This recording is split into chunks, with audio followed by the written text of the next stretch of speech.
From Tally to Cali, It's time to wake up. Wake up! Wake up!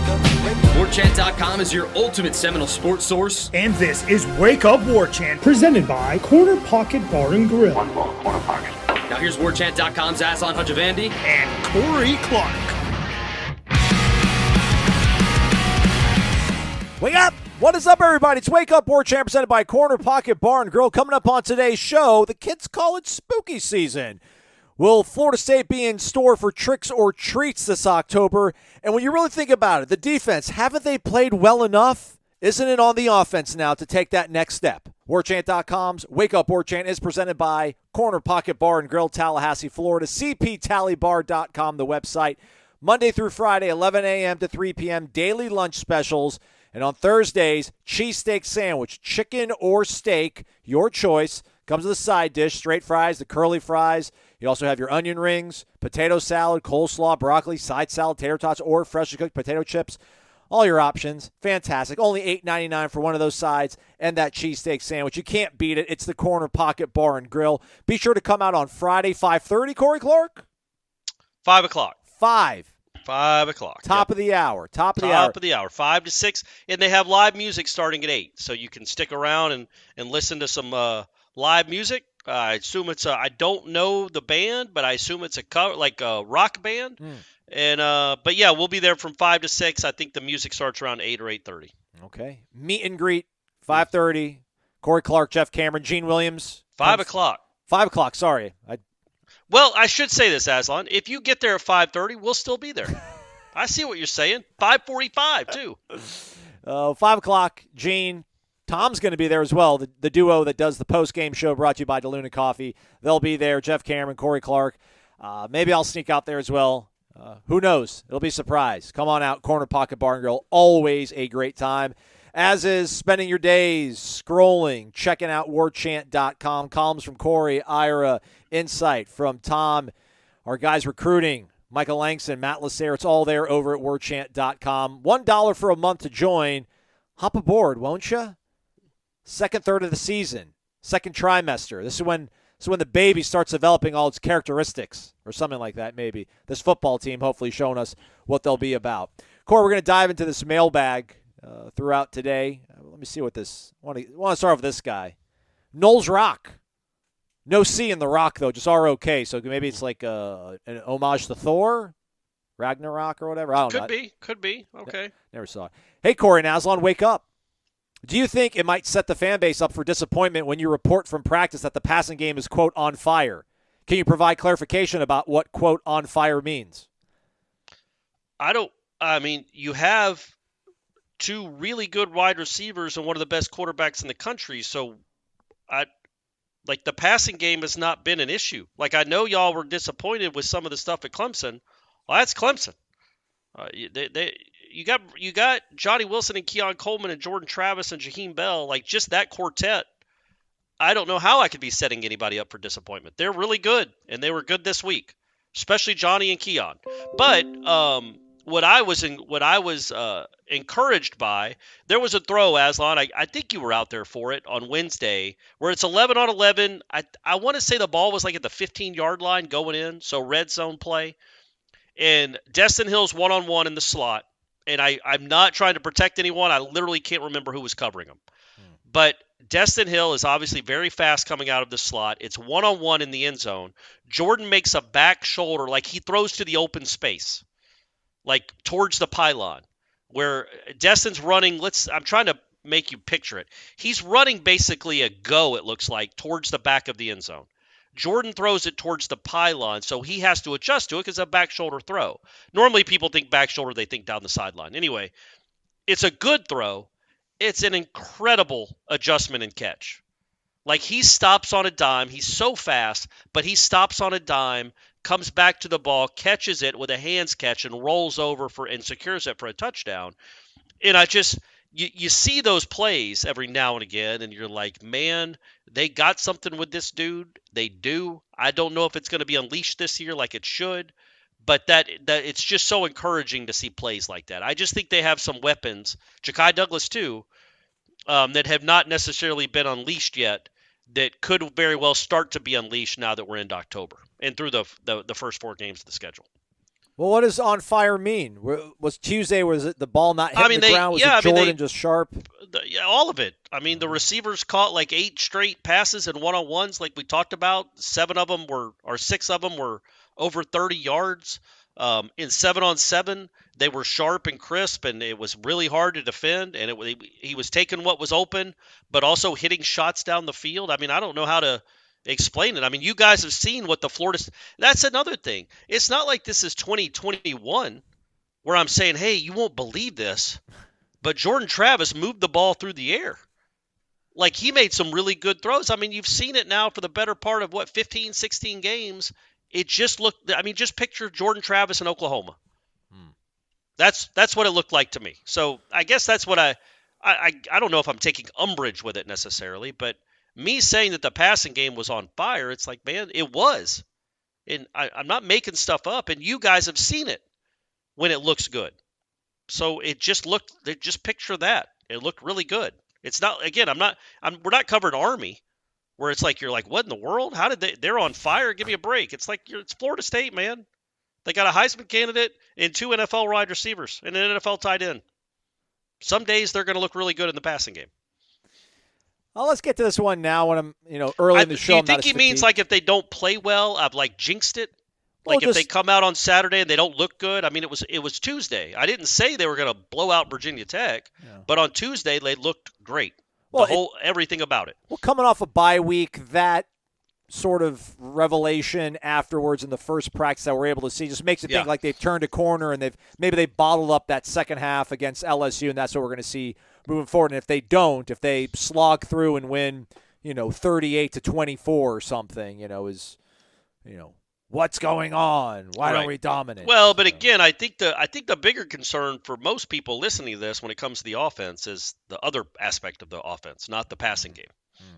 Speaking of, actually, I was going to go to our guy Dave, but let's go to our guy John, _John. Hey, Aslan and Corey, hope you're both doing well and ready for an undefeated October. We did have a bumpy September, right? Undefeated, but not exactly setting the world on fire. Our run game, more like a crawl game, and the slot receivers like Bigfoot. Everybody talks about them, but has anyone actually seen them? Was Destin Hill's catch actually a collective false memory? And he does exist. Yeah. He does exist. We have proof. He's in the stats. And let's not even get started on the defense's penchant for slow starts. It's like they're still sipping morning coffee while the other team is scoring touchdowns. So what's your take, guys? Are we in for tricks or treats this October? P.S. While we're at it, can someone please fix the video board? I've seen more relevant statistics on a cereal box. Amen. You guys know how I feel about that. I'm not going to rant again on that until next Monday's show, probably, if nothing changed. Tricks or treats, Corey? Tricks man, or look, treats? I just think we've talked about it. It's a weird month. LSU can't complain about anything from that game other than the defensive slow start. You just can't complain about anything. They scored, they went 45-24. They went on a 35-3 run. 38-3 run, whatever it was, that they played great for the final 3 quarters of that football game. Southern Miss blew them out. Wasn't a contest. Wasn't close. Boston College, I just think so much comes back to the final 45 minutes of real time. So the last quarter and a half, however long that took to play, 45 minutes, just left everybody with such a pit in their stomach because it was so bad. The Clemson game, man, Clemson's good, and it's at Death Valley. They've lost twice there in a decade. So that was always going to be tough. You were a 2-point favorite in that game. That was always going to be a tough game to win. And it was never going to be pretty. You were not going to fly up and down the field against that defense. But the Boston College game, I just think we're still kind of stuck on that time period, that 45-minute window where the whole team played horribly, which does not happen. But you gifted them a touchdown with Lawrence Toafili fumbling. You gifted them more points with Benson not covering that kickoff. Like the special teams, offense, defense, all played horribly for a 45-minute window. But I don't want to say that they played 2 bad games in a row because you won at Clemson. It's not a bad. You don't play bad and win at Clemson. You didn't play up to your standard though. All that to say, it was such a weird month. that I think now you've got 4 games in a row against teams you should beat. You'll probably be favored by double digits against all of them. I think, yes, I think you're going to be – I think there is a chance it looks a lot like post-Clemson last year. It's set up the same way, right? Like Virginia Tech is kind of the equivalent of Georgia Tech was last year coming in here. Well, Duke's going to have a backup quarterback probably. Duke could probably have a backup quarterback, yeah. That helped last Syracuse year. is, Schrader's not hurt, but you're a much better team than them. If you play well, you should. I just think they're set up to show you the full weaponry and ceiling that this team is in 2023. I think it's a perfect month for that. I'm not saying they're going to blow out every team, but I think there is a chance they do, I guess. So I guess I lean more towards the treat. That they are capable, and they could very well go on a run where they blow 3 of the 4 teams out completely. Yeah, that might be a topic for another podcast, but I feel like it's going to be such a week-to-week season, and it's for anybody that's – for all the teams, right? For anybody chasing a national championship, it really is just going to be a week-to-week thing. If they go out there and they slam Virginia Tech the way we thought they were capable of 2-3 weeks ago and win the game going away like 45-10, I don't think that necessarily means they're going to throttle everybody from the jump moving forward. Like Miami might keep it close. They probably will keep it close. So, and by the same token, if they – eke by Virginia Tech, I don't think it means this team is broken and they're not going to make the playoff and every game is going to be an absolute nail biter. Like there might be some games here where they actually do flourish. So it's just really hard to put our fingers on it. I guess just week to week, just watching how they practice. I particularly didn't think they had a great week of practice. But I'm going to keep measuring everything against that one night we saw them practice going to the LSU game inside Doak Campbell Stadium.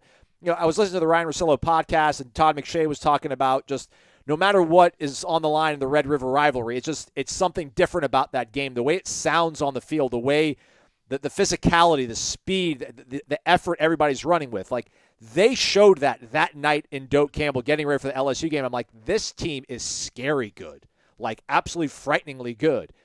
They haven't had that same kind of, performance to me in practice. But then again, listen, they're tired. They're weary through a season. Guys aren't, that was the healthiest, the freshest they probably were going to be for the next 180 days or whatever. So probably not a fair barometer to hold it against. But, and I do wonder at what point would we ever we're not measuring this team. We're measuring this team against greatness, right? Or we're not measuring this team against last year's team. But it's kind of crazy to think about what last year's team did after the bye week in terms of just annihilating opponents. Yeah.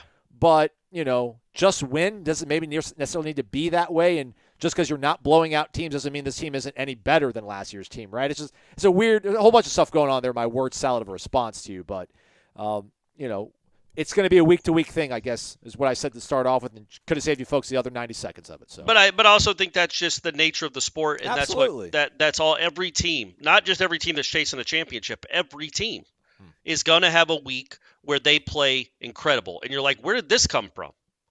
Like Georgia Tech won at Wake Forest. I don't think Florida State has done that since I've known Aslan. Like they won at Wake Forest, and then a week later they're getting blown out at home and eventually lose to, what was it, Bowling Green?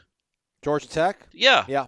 Georgia Tech won at Wake Forest and lost to Bowling Green. Demoted their defensive coordinator afterwards. Yeah, and then demoted him. Didn't fire him, demoted him, which is crazy. It's just that's what it is. That's what this sport has become. I think what helps teams like Florida State is they can overcome bad performances. The teams with more talent, more experience can overcome a bad start or a bad game and still find a way to win. That said, you don't want to keep just having to grit through games.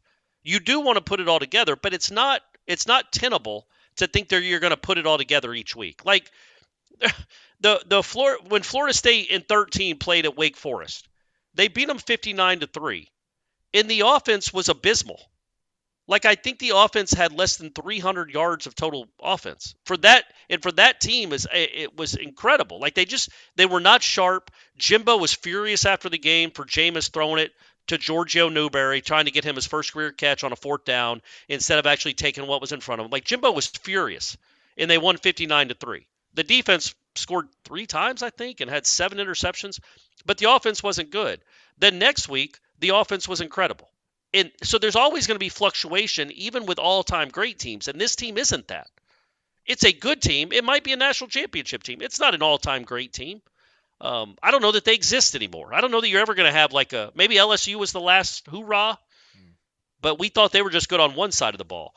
Turned out that was plenty good enough that season. But the point being that just you don't want to just solely focus on, did you get a win or a loss? I know what we do as sports fans. I know what we're looking for. I know we're trying to project what this team can be. I get all that. I get the angst, and I say that word a lot now for some reason. But I think what should embolden all Florida State fans or uplift you is that you can win every game on your schedule, and if you play well, you will. The problem is you're not going to play well each week. Which week are you not going to play well, and will you still have enough to win the game? Upsets happen all the time, man. Nobody goes undefeated anymore. So there is going to be probably a loss somewhere on this schedule. I'm not hoping for it, not rooting for it, not predicting it. But likelihood it happens, right, Aslan? Teams don't go undefeated anymore. Yeah, but the angst, if you will, is that you have such a talent, veteran-laden roster. You have all this continuity on the coaching staff. And, you're going to have bad weeks, but I don't even know if people are so much frightened about the bad week that might be coming at some point when they, maybe inevitably lose one game because everybody does go undefeated, or it's just like, where is this complete 60-minute performance? Don't you think, though, the point about how just that's a weird month, and that's a tough month to start out with. Yeah. The Boston game is the only game I'm really disappointed in. And even then, they went on a 28-0 run. I know, but if Clemson makes that field goal, aren't you probably disappointed about the Clemson game as well? Because that offense didn't do anything for you in the second half. Yeah, but really. What I would say I'm disappointed in is they can't dictate terms with their offensive line against a very good defensive line. They just could not run on them. I don't think Georgia doesn't have a mobile quarterback. I don't think Georgia would run for just 22 yards in Death Valley. They're going to find a way to hit some runs, be physical, and run the ball. And it seemed like Florida State's offensive line just wasn't doing that.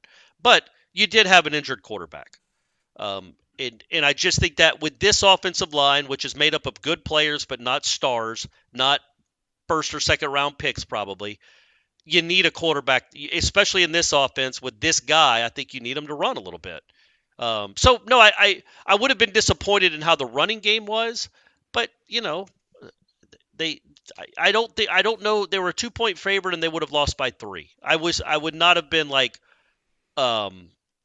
as mad as, say, 2012 NC State, where you felt like you just gave the game away, or quite frankly, 2022 NC State. It would have been a different feeling, a different kind of loss to me, or 2022 Clemson, because I felt like you gave that game away in an 8-minute stretch, and I also thought you really helped DJ Ungole get some confidence where he had none. He was going to be benched if he'd have started that game poorly. Instead, you let him throw all over you. So those are – but, yeah, that's a long answer to that question. I guess I would have been disappointed, but I wouldn't have been disappointed and angry are two different things. Fair. Like if you lose to Virginia Tech off a bye week, pretty darn healthy. Right, yeah. Against a kid making his 4th start and you've got a kid making his 30th at quarterback – there can be some real anger there. I would not be on here Monday saying, guys, you're still 4-1. Right. Calm down. You still control your destiny. And all that would be true, but there's a time for anger there. There's a time for anger there. And I do think, again, the point being, let's see what this month looks like, man. There is a chance we are anguishing over something that does not exist. Like there is a chance they come out and hammer Virginia Tech like they did Georgia Tech last year. And then they hammer Syracuse like they hammered Syracuse last year. Like all that is still on the table. Let's see what it looks like after a bye week and after a crazy first month where you only played one home game. Well, let's have a little bit of a reset. Let's go to Dave in Bardstown, Kentucky. Bourbon is your friend. Guys, 2 weeks ago, you did not like fans complaining about the 3-0 about our 3-0 team after the Boston Massacre performance. Too soon?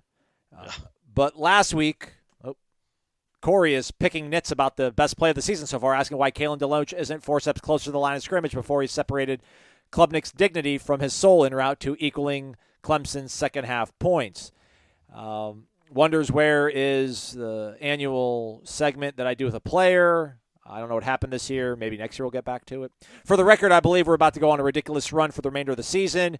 I recently watched Smokey and the Bandit for the first time. It was funnier and more ridiculous than I expected. Do you think Jackie Gleason was more likable than the movie writers intended? Aslan, if you've not watched Smokey and the Bandit, then you literally need to pause the podcast, watch it, and resume. Corey can get a spray tan or his belly button pierced while he's waiting. That's kind of rude. Don't need it anymore. I already got one. Just got it yesterday. Have you ever seen Smokey and the Bandit? Of course not.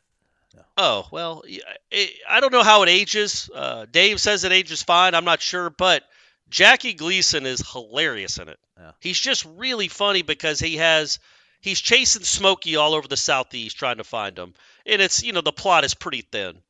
But his relationship with his son, who's in the car with him the whole time, who's a complete idiot, and his reaction to his son when he's like, hey, Daddy, just the way the son is and the way Jackie Gleason responds to him is the whole movie to me. Okay. Like, Burt Reynolds is fine. Dom DeLuise, I think he's in that one, is fine. Sally Field, very, very attractive. But, man, Jackie Gleason and his relationship with his dad, that's more important than the Trans Am. It's awesome. Or, sorry, with his son. Is awesome, yeah. All right. Lastly, we know Norvell likes to run the ball, so when you watch Ray Davis of Kentucky run for 206 yards and 3 scores in the first half against Florida, did Mike tentatively touch his television and have a moment like Forrest Gump in Jenny's dorm room? Yikes. There you go. There's another one in there, folks, but be a subscriber, go check it out. We can't give away all this stuff for free. We can't give this away for free either, but we kind of do, I guess, because when you buy one, you get one free over at vitaminenergy.com. Use the promo code WarchantBOGO, Warchant B-O-G-O. Vitamin Energy has been clinically tested and proven to boost your energy, to increase your focus and your concentration, to increase happiness. Yeah. It says it on the paper. It's clinically proven.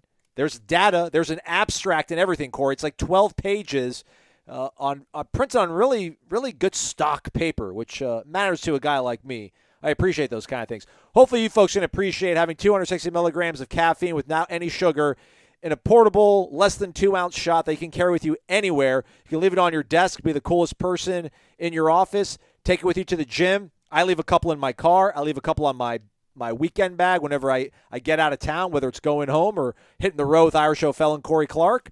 So I suggest you do it as well. Maybe I'm not the awesomest person in the world, but think how awesome you are. You'll be even more awesome when you take Vitamin Energy. VitaminEnergy.com, promo code WarchantBOGO. Shake it. Take it. Mark, Naples, M. Adams, CZ. Wake up! Do you guys agree that this 3-game homestand is extremely important for identity and mindset establishment for this team? Most folks, including myself, Mark, expect this offense to put up 50 every Saturday and that this defense would be more than good enough to hold, serve, and win. Well, the defense has certainly been good enough to win, and I think the second half of Clemson was an excellent example of what they can do as they get more aggressive and gain confidence. The offense, I think it's simply a matter of many new guys playing real football games together for the first time. They had no preseason. They played 2 serious Power 5 opponents right out the gates, and they showed their insanely good ceiling in stretches. Now it's time to put together for 4 quarters, stick to an identity. These 3 home games provide the perfect opportunity. I will be shocked if they don't find a way to get the running game going. I'm thinking of the 2020 Bucks. Brady, Gronk, Antonio Brown, everybody in Tampa. Wasn't great at first, flashes of great football, but it needed to mesh. They lost 38-3 to the Saints, but once they meshed, they destroyed everything in their path, won road playoff games in New Orleans and Green Bay, and then destroyed Mahomes and the Chiefs in the Super Bowl. I can see that happening for the Noles once they find that oh yeah moment. This is the year when a supremely confident team can win it all, and the Noles certainly have the talent to do it. Go Noles. Love you guys as always. Well said, Mark. Well said. Right back at you. I was thinking when you were reading that question, or it was more of a comment, I guess. Yeah. But this offense, when you think about the Power 5 opponents they've played so far, the defense has what? Boston College has scored, I don't know what they're averaging, but they scored 27 against Virginia. They scored 28 against Louisville, although they were down 28-0 in that game and gave up 56. But they scored 28 in that game, 27 against Virginia and won. 27.8. 27.8. Yeah, so you held them to 22 because 7 of their points came on a fumble return. The defense was not great. Nobody's sitting here telling you the defense was great.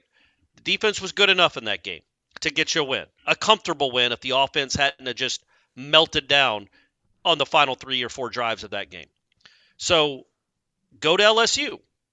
The defense shut them out for essentially 2 final quarters, and we've seen that LSU offense. Like, that defense we get is not good. That LSU offense is really good.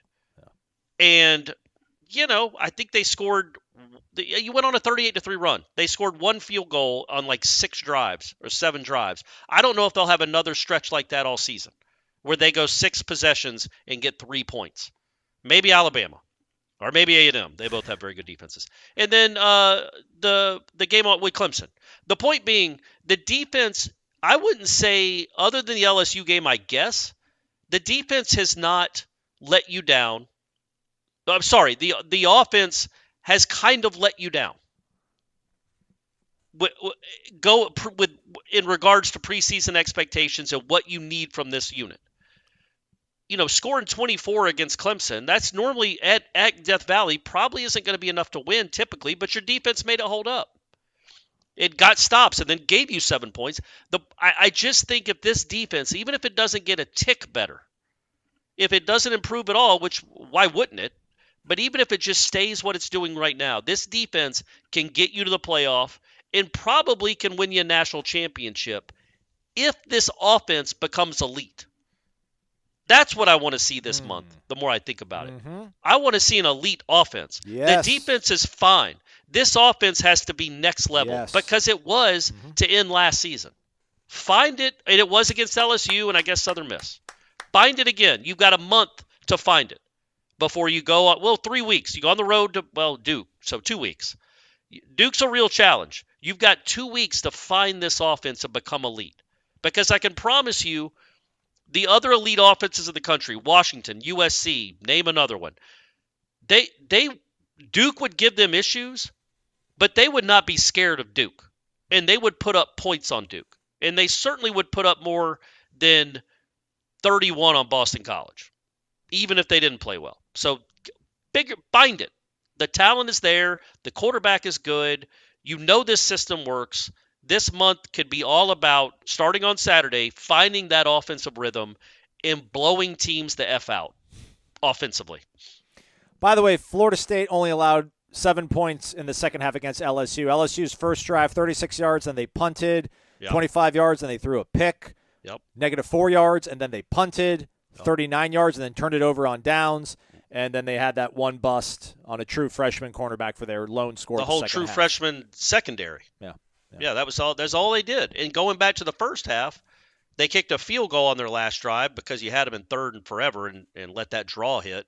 And they were a millisecond away from being strip sacked by Jared Burse on their last drive of the first half. So man, that defense, the defense has been fine. I would say the defense has been what you thought the defense would be, much closer to the expectations preseason than the offense has so far. But again, that has a lot to do with our last 2 memories of this offense.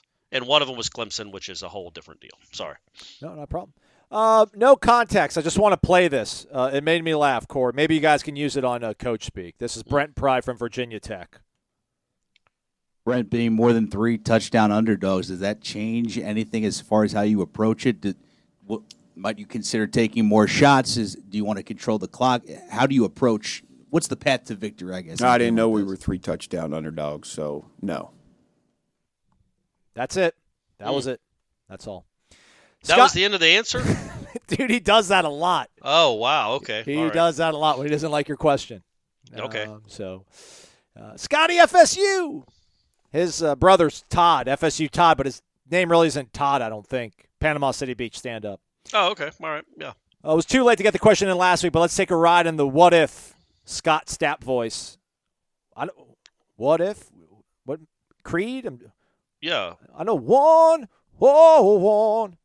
The only way is one. But I don't know what if. What does he say? What if? What song? I don't know. I know he sings with arms wide open. With arms. All right. I can go on all day. Let's say Clemson scores a touchdown in overtime to make the score 31-30. Do you think Dabo would have kicked the extra point to go to a second overtime, or would he have gone for 2 to win the game? I think he would have kicked the PAT. I think he probably would have, except his kicker just missed a 29-yard field goal. And he might have wondered, if this kid misses an extra point, like nobody's going to get mad at me here for going for 2. But if this kid, after just shanking he didn't shank it, but after hooking a 29-yard field goal, then misses a 20-yard extra point, I don't want to leave it on his right foot. I think he should have gone for 2 in that moment, but I think he probably kicks the PAT. Nole for life, class of 2007. Corey Aslan, wake up! Bye week came at a great time. Now that the team has had time to rest and heal up, I have a question about progress. What key indicators do you need to see in the Virginia Tech game that would let you know that the team has learned from the first 4 games and is poised for growth moving forward? What key indicators would be cause for concern? So, again, not running the ball, not getting a push, not looking good running the ball. Like even in the Southern Miss game, and I think they ran for over 300 yards, but most of that was in the second half when Southern Miss was just exhausted and had given up. Like even then when Southern Miss was trying, you weren't running kind of up and down the field on them. So I would love to see a better running game with bigger plays. Like you're not going to hit 40-yarders all the time, but you can hit them once a half. That's what Florida State does. That's what this offense does. I think the running game would be an indicator, would be a nice indicator that, okay, it's still in there at least. It's still there. You have to spread some things around and dust off some stuff, but it's still in there. And then defensively, just a faster start. Like you can't, especially against overmatched teams, which this team is, you can't give them hope and you can't give them life. And that's something that, quite frankly, until the last 2 games last year, that stretch where they won the 4 in a row to end the regular season up until Florida, they dominated those teams early. They didn't give them any room at all for optimism, right? Right. Like Georgia Tech did jack squat until the fourth quarter.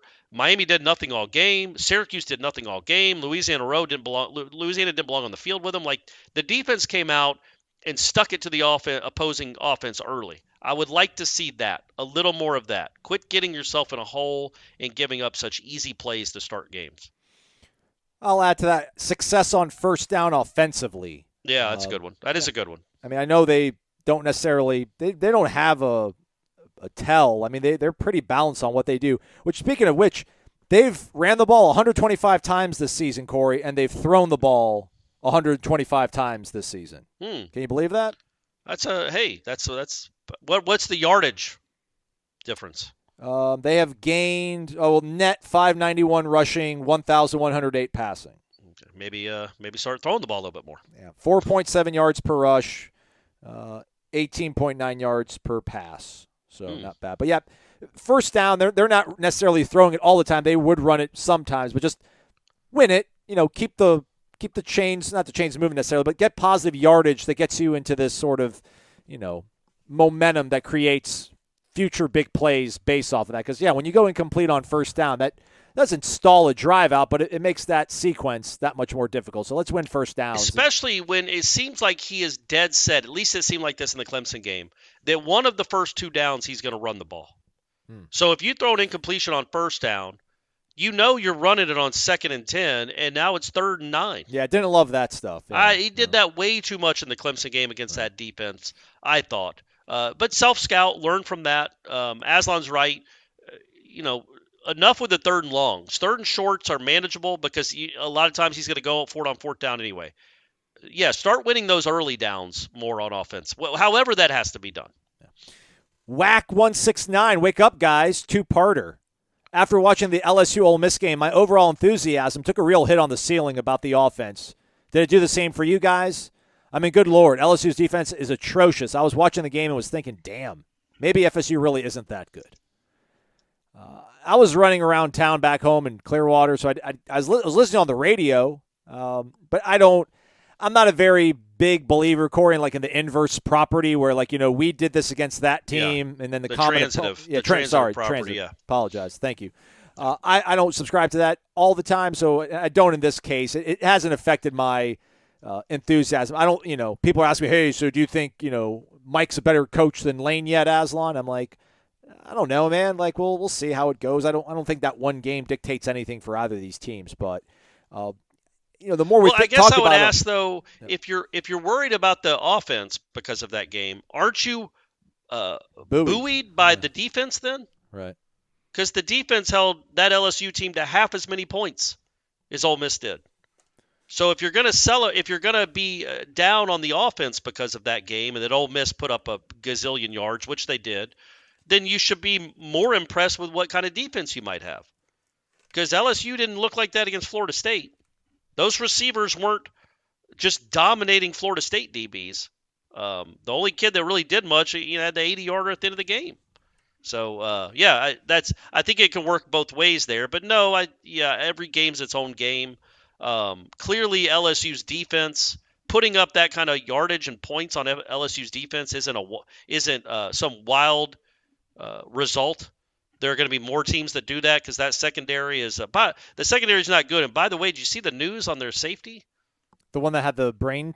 Yeah, that he had a brain tumor that they knocked out, that they cut out. He just had surgery. Okay, all right, thank goodness. He did, and they think they got rid of the cancer. The cancer is part of the tumor, I believe. This is what I saw on Twitter, but that it has affected his movement and speech. Oh man! And it's like, I think his name's Greg Brooks. It is. Does that sound right? It is. So we are definitely wishing for the best for him. Oh, man. He was a big part of that secondary. Obviously, we wish him more just for in his life, but they weren't good anyway. And then they lost I think he played 40 games of college football. Yeah. So yeah, clearly the offense. It's not as impressive what you did to LSU, I guess, in hindsight. But Ole Miss beat that team by 6 points barely, and I'm talking about absolute barely. Florida State beat them by 20-something points. It was up by 28 with a minute to go. Like, Florida State hammered that team. Ole Miss did not. So if you look at the totality of the game, I don't know, man. LSU was only like a 6-point favorite, and they lost essentially in the last minute. So it wasn't that crazy of a result. It's just, I get it. 700 yards is a lot. Yeah, man. I'm also, Cameron Kitchens from Miami is supposed to come back this week, so that's some uplifting news of somebody who had a health battle. That was really scary, man. Yeah. That looked like the Buffalo Bills safety last year. Just how the whole thing came to a stop in a standstill, and the way his teammates were reacting. I was really worried about that, so that was good to see. It's crazy looking at last year after they came off the bye week. I mean, granted, they had played more games, but, man, they scored 41 against Virginia. I mean, like, what are the chances they're going to beat? I guess they could beat Virginia Tech 41-16. They're not going to beat Miami 45-3. No. They could very well beat Syracuse 38-3. North Alabama's going to get it. But, I don't know if they'll beat Florida 45-38. And I know there's just a weird sort of thought in my head here now about they flipped the switch after the bye week last year. I just don't know if they'll be able to, despite the fact that they're much more talented than they were last year. Maybe it just was those teams having backup quarterbacks. We'll mostly. See, though, right? We will, exactly. We'll see. Yeah. I mean, there's nothing I've seen that would say this team can't do it. Yeah. I mean, there just isn't. Like, this team's very talented, especially on offense, like elite level talent on offense, and they haven't found their stride yet. But that team last year didn't either until it did, and then it beat the bejesus out of everyone for a month. So this could happen too. Second part of WAC 169's question, which I don't know if we're going to get to everybody's question today. We're going to try, though. My fault. I should be moving us along quicker. Keep hearing people say that they would be happy with an ACC championship. My concern is, when is FSU going to have this collection of supposed talent on the field? To me, not making the Final Four would be a disappointment. In my opinion, there are 2 first-day draft picks on the starting 22, along with several other guys that will be drafted.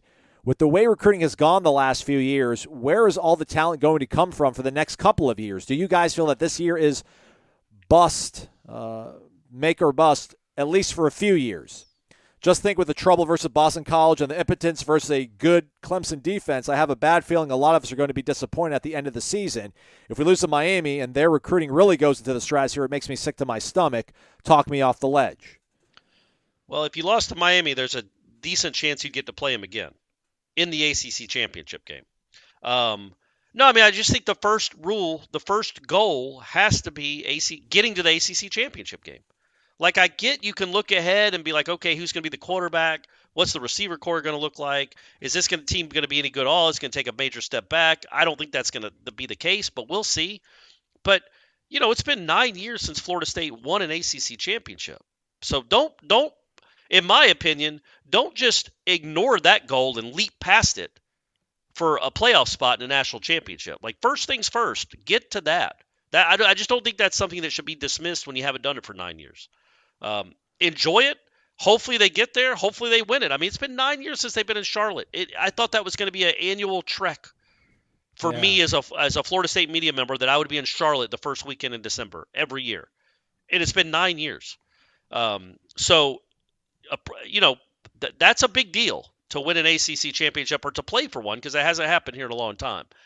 But, yeah, I get that. I get what you're saying, that this is – you feel more pressure because you don't know when it's going to happen again. But, look, man, the one thing I would say to you is, in 2021, not in my wildest dreams that I think in 2 years they would be top 5 in the country and, with these kind of expectations.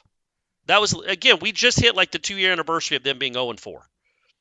And now they're 4-0. 2 years later, they're 4-0. So it didn't take them that long from that debacle. 2020, that roster was absurd. 2021, that roster was not good at all. And now look at the roster now. So why then would we think it would take him more time, now that he's established Florida State as a destination again? Why would it take him more time to flip the roster again, now that he has the cachet of these the last season and a half? Did that make sense? Absolutely. I have absolutely nothing to add to that. I'm not even saying that for brevity's sake, but you crushed it. Absolutely. Get off the ledge, Whack. Get off the ledge. I didn't mean it like that, Whack. You're the man. You know that. Or woman. I don't know.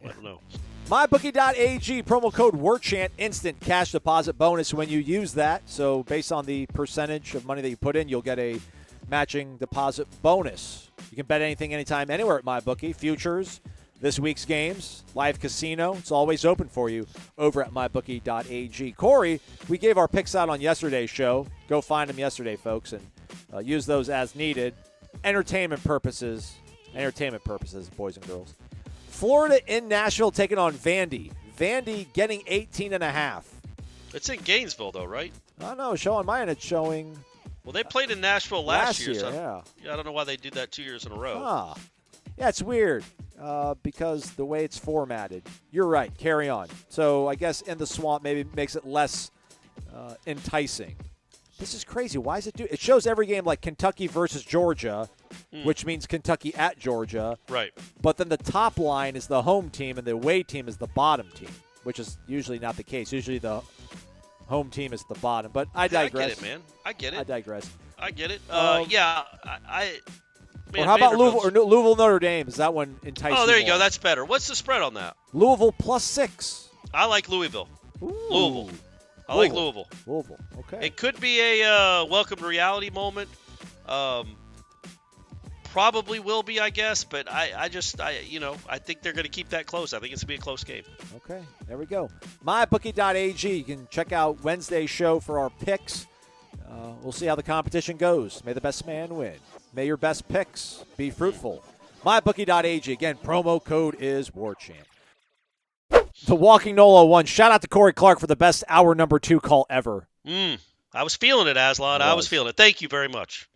You two are great what you do. Very thankful for y'all. On to my question. Have you guys heard any of the murmurs about us having throwback jerseys for a game this year? I know Jeff Cameron hinted that he heard from someone that we might wear the jerseys with the Florida State outline logo on it. Here's to hoping they do that and bring back the white end zones for that game. Also, I'd love to see us in mustard yellow jerseys one time, too. I would as well. I'm young. I've never seen them in person. Same. Lastly, I'm so excited that Dennis Briggs has stuck around and gets to play Virginia Tech this year and see what we've become as a program since the 18 debacle. Thanks for your great coverage. Go Noles. I guess was Briggs on that team? I guess he was. No, he was 2019 class. I don't think is anybody on that. I don't think anybody from 18. There's Deloach is an 18, is he? No, he's a 19 kid as well. Yeah. Golly, I think was Jordan redshirting or was he a Louisville? He was a Louisville. He played like a few games, but I think he ended up using a red shirt that year. But yeah, he was in college football there. So was Braden Fisk. I feel like there has to be somebody on this team from the 18 team. Akeem Dent, maybe? No, he was He was that first. Actually, yeah, you're right. No, he was. Oh man, I'm going to look it up. Probably something you could look it up. It is something I could look up. I'm going to do so. What was the first part of the? No, there's throwback jerseys. Have you heard any murmurs? Look, man, I know I'm old. I get it. Just, every week it's going to be a different jersey. Home or away, you're going to wear, garnet and white. You're going to wear garnet and gold. You're wearing garnet and garnet. You're going to wear white and white. You're going to wear black. It'd be cool to just wear your normal uniform. I was trying to go through the archives to find the stats for 2018, but whatever, man. This whole, Don't besmirch Nole fans. I am not. It's Seminoles. Nolefan.org. Seminoles.com did their, reboot or whatever, and things have been lost in the ether. If Amari Gaynor, no, he wasn't even on that team either. But, Alex Elisami, who's like an analyst for the team, he was on the roster that year. Okay, that's good. But otherwise, as I quickly scroll through this, no, man, none of these guys, they're all gone, man. They've all moved on. So no one who endured that night playing on the football field will be able to wreak vengeance upon the team. Although if Warren Thompson didn't leave, Warren Thompson's still out there playing football. He could have been out here to help the cause. Where's Warren? He's at TCU now, right? I think so. Yeah, he went with, I think he was in the game against Colorado to start the year. Yeah, Amari Gaynor. Sorry, he actually indeed was on the roster. I haven't even looked it up. How is Amari doing at North Carolina? I don't know why I'm asking you that. I'll look it up. You read the next question. All right, thank you. By the way, Amari Gaynor's played in 4 of the games of North Carolina. Hasn't started in any of them, but he's graded out overall at 68.2. So shout out to Amari. This is the end of the show for today. Had to do some post-production magic work here, everybody. So we're going to play the second half of the mailbag for tomorrow, Friday's program. We were going to do the live show as we usually do it, but some things happen scheduling-wise where it won't work out that way. So second half of the mailbag will air on Friday. That'll be your Friday show. It'll be weird because Corey will be, feeling the pangs of pain, having done a show for like an hour and 20 minutes, which is what the show was that you just listened to, but we just chopped it in half.